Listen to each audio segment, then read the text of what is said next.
Yesterday, Meta quietly launched a new AI model called Muse Spark. It is already live inside the Meta AI app. In the coming weeks, it rolls out to Facebook, Instagram, WhatsApp, Messenger, and their Ray-Ban AI glasses. 3 billion people. One new AI brain. No notification, no opt-out. This is not just another tech product launch. This is the moment the world's largest personal data machine, a company that has been collecting information about you for over 20 years, attached an AI to everything it knows about you. I'm AI Wire, and this is what they're not telling you. Let's start with what Muse Spark actually is. Meta built it over 9 months through a division called Meta Superintelligence Labs. The goal, according to Zuckerberg, is what he calls personal superintelligence. An AI assistant that knows you so well, it can help you with anything in your life. The model accepts voice, text, and image inputs. It has a fast mode for simple questions and a reasoning mode for complex ones.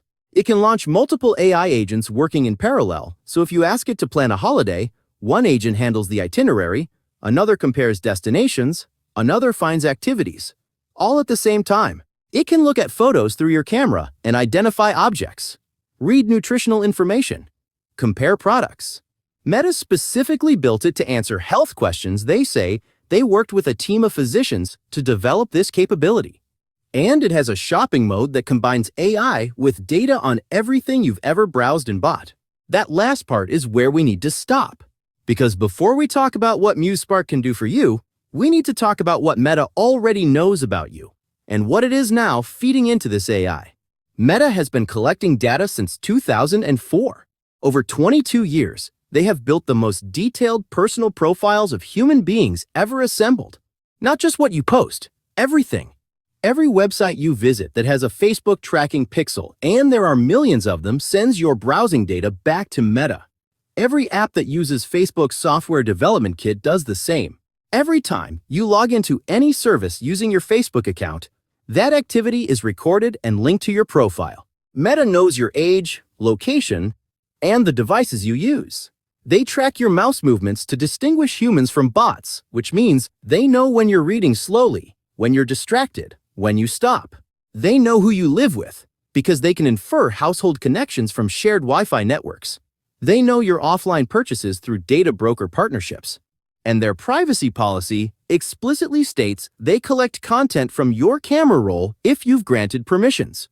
They also now explicitly collect, and I am reading directly from their privacy policy, interactions with AI at Meta and related metadata. For example, information you or others exchange with AI at Meta, like content and messages. Every question you ask Muse Spark, every health concern, every financial worry, every private thought you type into that chat box, collected, stored, used, that is the dataset now powering this AI. Now let's talk about why Meta spent $14.3 billion to build this and why that number matters. In June last year, Mark Zuckerberg paid $14.3 billion for a 49% stake in a company called Scale AI. Along with that investment, he hired Scale AI's founder and CEO, a 27-year-old named Alexander Wang, and made him Meta's chief AI officer. Wang is now running Meta Superintelligence Labs, the team that built Muse Spark. Why did Zuckerberg panic into a $14 billion bet? Because Meta's last AI model was a disaster. In April 2025, Meta released a model called Llama 4. It was supposed to compete with ChatGPT and Claude. Instead, it was, in the words of multiple technology publications, widely panned as a dud. Developers ignored it. The AI race was moving fast, and Meta was falling behind. Zuckerberg's response was to pay whatever it took and hire whoever he needed. $14 billion. 9 months. A complete rebuild of Meta's entire AI infrastructure from the ground up. Muse Spark is the result. And here is the part that makes it different from every other AI model launched this year. When OpenAI releases a model, they are building on data they collected for the purpose of AI training. When Google releases Gemini, same story. They are AI companies that built data pipelines to train AI. Meta is not an AI company that collected data. Meta is a surveillance company that built an AI. The difference sounds subtle. It is not. ChatGPT knows what you've typed into its chat box. Gemini knows your Google searches if you're signed in.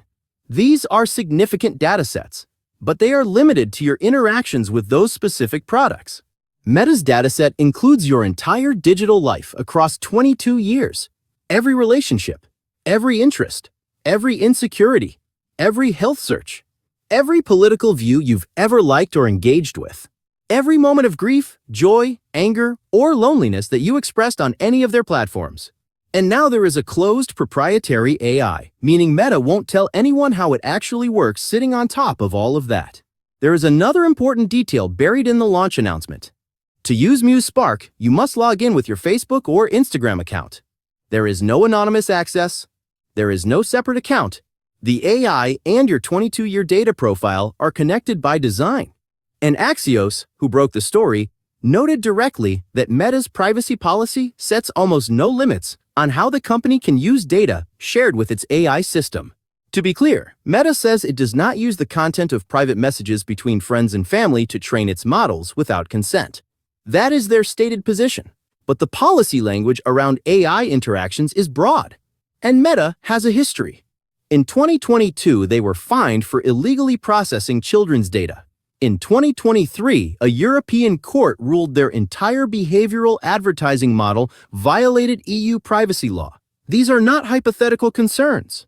They are documented patterns. So what can you actually do about this?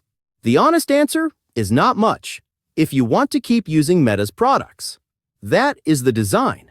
The data collection is not a feature you can turn off. It is the business model. But there are things worth knowing. First, go to your Facebook settings and find the Off Facebook Activity tool. This is the most important privacy setting most people have never heard of. It shows you every website and app that is currently sending your data to Meta and lets you disconnect that history from your profile. It does not delete the data from Meta's servers, but it stops it being actively used to build your advertising and AI profile going forward. Second, in your Facebook and Instagram settings, find the section on AI interactions and review what permissions you have granted. Check whether your camera roll access is enabled. Check whether your location is being shared continuously or only when the app is open. Third, and this is the most important thing, be deliberate about what you ask Muse Spark. The shopping mode, the health mode, the personal planning features. Every query you make in those modes is data that gets added to your profile. If you are asking an AI about a medical symptom, a financial problem, or a personal crisis, think about whether you want that information permanently associated with your Meta account. Here is the bigger picture. Meta is calling Muse Spark the first step toward personal superintelligence, an AI that knows you so well it can help you with anything. That framing tells you exactly what the product roadmap looks like, not just answering questions, making recommendations, anticipating needs, eventually making decisions. All powered by the most comprehensive dataset of human behavior ever assembled. Whether that sounds exciting or terrifying probably depends on how much you trust Mark Zuckerberg. What we know for certain is this: 3 billion people just had a powerful AI attached to their most personal data without a meaningful choice about it. The AI is closed source, so independent researchers cannot verify how it actually works. The privacy policy gives Meta broad latitude to use your AI interactions however they choose, and the company has a documented history of pushing those boundaries until regulators stop them. This is not the last story we will tell about Meta and AI. It is the first. The question for you is simple. You already gave Meta 22 years of your life. Are you comfortable giving them your questions too? Subscribe to AI Wire, because these are the stories that matter. I'll see you in the next one.